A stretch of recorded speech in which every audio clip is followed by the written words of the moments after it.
이제 말씀드릴 한 가지가 정말 중요합니다, 여러분. 귀담아 들어주세요. 여러분, 보험사에서는 고객 보험 계약을 유치하고 보상을 이렇게 해주려고 하는 보험 설계사가 있고, 보험금을 지급하지 않으려는. 안녕하세요, 여러분. 여러분들의 입장에서 보험을 알기 쉽고 편하게 설명해 드리는 포근한 보험입니다. 오늘 여러분들께 말씀드릴 내용은요, 보험금을 잘 받는 정말 중요한 한 가지를 알려드리려고 합니다. 여러분들께서는 보험을 왜 가입하셨나요? 지금 당장 필요한 것은 아니지만 나중에 생길 공경, 리스크, 혼돈 나갈 수 있는 그런 부분에 대해서 어떠한 미래에 대한 예측을 하고 가입을 하신 거잖아요. 근데 보험을 가입한다고 하더라도 건강하신 게 제일 좋습니다. 그렇지만 내가 그런 위기감이 생겼을 때, 돈이 나갈 일이 생겼을 때 매월 납입하고 있는 불입금에 대한 보험 담보가 명확하게 잘 가입이 되어 있고 잘 정리가 되어 있어서 여러분들께서 금전적으로 어려움은 없어야 되는 게 맞거든요. 그래서 그런 부분에 문제가 생기지 않게끔 제가 체크리스트 몇 가지를 알려드리고, 그런 보편적인 이야기 말고 좀 더 심도 있게 들어가서 여러분들께서 잘 전달받지 못하는 이야기까지 하나 말씀을 드리고 이 영상을 마무리 한번 해보도록 하겠습니다. 첫 번째, 여러분들께서 보험을 잘 받기 위해서 필요한 건 담보가 잘 가입되어 있어야 됩니다. 예를 들면 고객님들께서도 이제 스마트하시기 때문에 많이 아시겠지만 뇌 관련 담보도요, 뇌출혈, 뇌졸중, 뇌혈관 세 가지로 나눠져 있습니다. 그래서 각자 질병 코드가 다르기 때문에 뇌출혈 진단비만 가입되어 있으신 분들은 뇌졸중이라든지 뇌혈관 질환이 생기면 진단비를 못 받으실 수가 있어요. 그럼 당연히 내 담보가 뇌출혈로 가입이 되어 있다면 더 상위 담보로 가입하는 게 좋겠죠. 마찬가지로 심장 쪽도 심근경색이랑 허혈성 심장질환 진단비로 나눠져 있는데, 이런 부분을 확인을 하셔가지고 더 지급률이 높은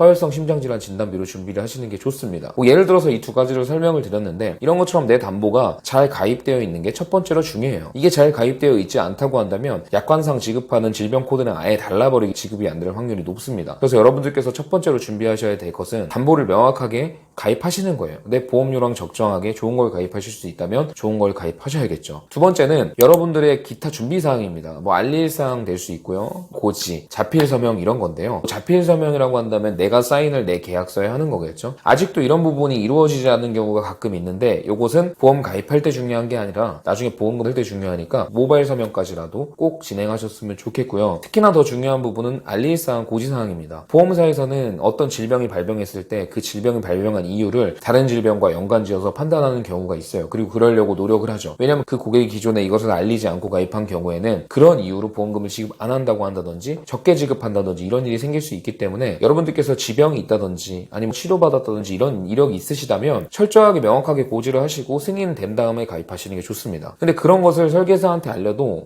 일부 설계사분들이 보험 가입을 위해서 고지하면 거절될 수도 있으니까 지금도 간혹 있더라고요. 알리지 않고 가입시켜드리는 경우가 있는데, 요거는 청약서에 보시면 알릴사항이 많이 있어요. 그 부분들을 여러분들께서 가입하시기 전에 확인을 하시기를 바랄게요. 내가 어떤 사항을 알렸어요. 예를 들어서 2년 내 수술 이력을 설계사한테 알렸습니다. 청약서에 보시면 알릴사항 란에다가 2년 내 수술이 고지되어 있는지를 명확히 확인해 보실 필요가 있어요. 만약에 청약서 란이 텅텅 비어져 있다면 그것은 알리지 않은 겁니다. 그럼 여러분들께 나중에 불이익이 있을 수 있겠죠. 그렇기 때문에 내가 알릴 사항들을 설계사가 명확히 보험회사에 알렸는지 여러분들께서 청약서를 통해서 꼭 확인을 해보시고, 절대로 그냥 가입하시지 마시고 막 검토를 하시고 가입하셨으면 좋겠습니다.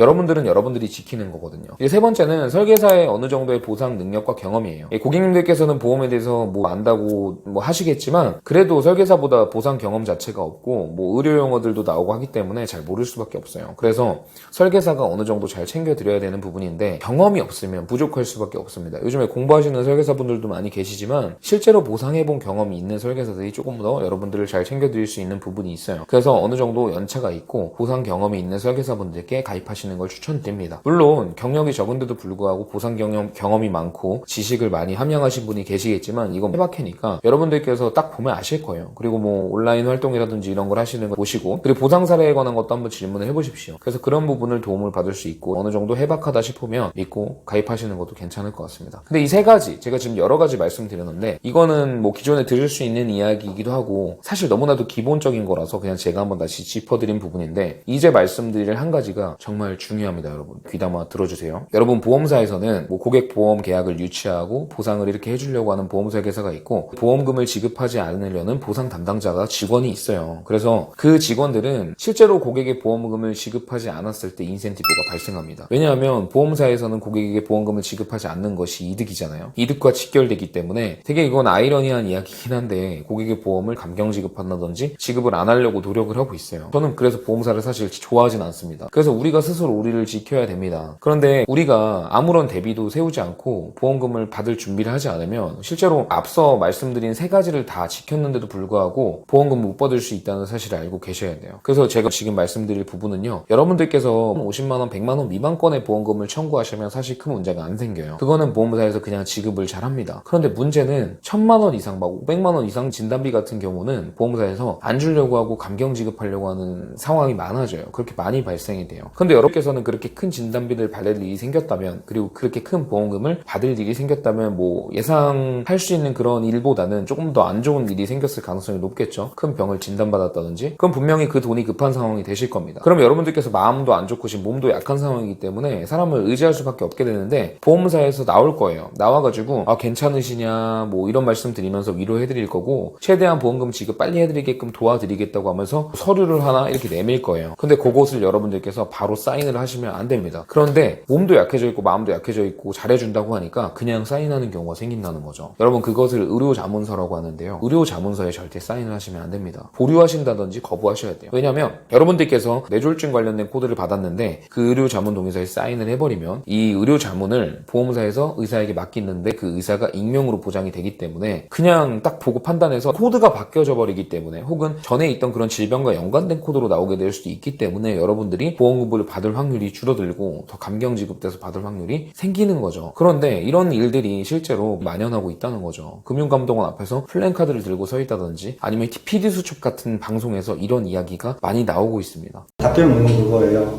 의사가 작성했기 때문에 존중해야 된다. 김용사 씨 같은 경우에는 이 해당 보험사에서 50% 보유자일 경우에 1억 원의 보험금이 지급되도록 설계되어 있습니다. 당연히 보험사 입장에서는 50%가 안 나가게끔 방어하려는 그런 전략을 한 거죠.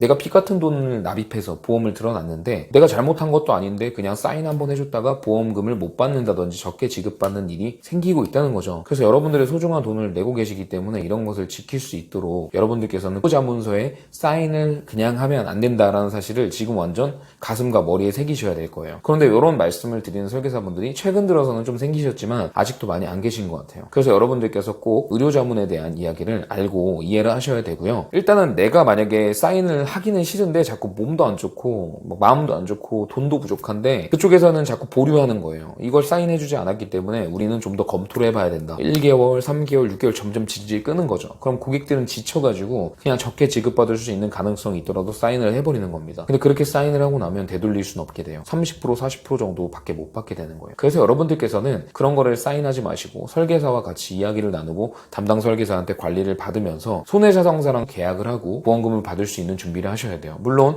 손해사정사에게도 수수료를 일부 줘야겠지만 여러분들께서 감경 지급받는 것보다는 훨씬 낫습니다. 그래서 보험을 이렇게 세 가지를 통해서 잘 가입하시는 거 좋습니다. 담보, 그리고 알릴사항, 고지사항, 자필서명, 그리고 설계사의 여부를 하는 것도 좋아요. 이건 필수죠. 그런데 정말로 여러분들께 중요한 것은 이런 의료자문 같은 것들을 절대 사인을 하시면 안 된다는, 보험회사에서 어떻게 보험금이 지급되는 건지의 행리를 이해하셔야 되는 부분이 있습니다. 여러분들께서 보험사에 보험금을 청구하면 보험사에서 여러분들께 보험금을 지급하는 게 정상적이라고 하고 그게 맞는 건데, 사실은 여러분들께서 보험금을 청구하고 보험금을 지급하는 그 사이에 보험사에서 의사에게 의료자문을 보내고, 그리고 의사가 보험사에게 다시 의료자문을 결과를 보내서 보험금을 지급하는 게 달라지는, 이런 사이에 어떤 숨겨져 있는 그런 것들이 있다는 거죠. 그래서 제가 오늘 여러분들께 이 정보를 꼭 말씀드려야겠다 싶어서 말씀을 드렸는데, 온라인에 검색해 보셔도 많이 나오는 내용이니까, 그리고 가능하다면 여러분들께서 PD수첩을 직접 시청해 보시는 것도 좋을 것 같아요. 설계사분들이 많이 시청을 했는데 이건 설계사뿐만이 아니라 고객님들이 보셔야 되는 내용이라고 생각해요. 보험은 필요합니다. 정말 많은 분들이 보험이 가입되어 있고 실제로 보험을 통해서 혜택을 보시는 분들이 많아요. 그래서 저는 보험이 꼭 필요하다고 믿고 있는 사람이고 제가 그 업을 삼고 있지만, 그게 정말 도움이 되기 위해서는 여러분들께서 보험을 잘 가입하셔야 되고, 그리고 이런 내용들을 설계사뿐만 아니라 고객님들께서 잘 알고 있으셔야 됩니다. 이와 관련된 기타 내용이라든지 보상 관련된 부분이 궁금하신 게 있으시다면 제가 지금 위에 적어놓은 번호로 언제든 연락 주시면 제가 답변을 해드릴 테니까요. 여러분들께서 소중하게 납입하신 돈, 소중하게 버신 돈 절대 무의미하게 흘러가지 않도록 보험을 제대로 가입하시고 점검 받으시고 관리를 받으셨으면 좋겠습니다. 네, 오늘은 여기까지 하고요. 제가 앞으로도 중요한 영상, 좋은 영상 자주 올리도록 하겠습니다. 감사합니다.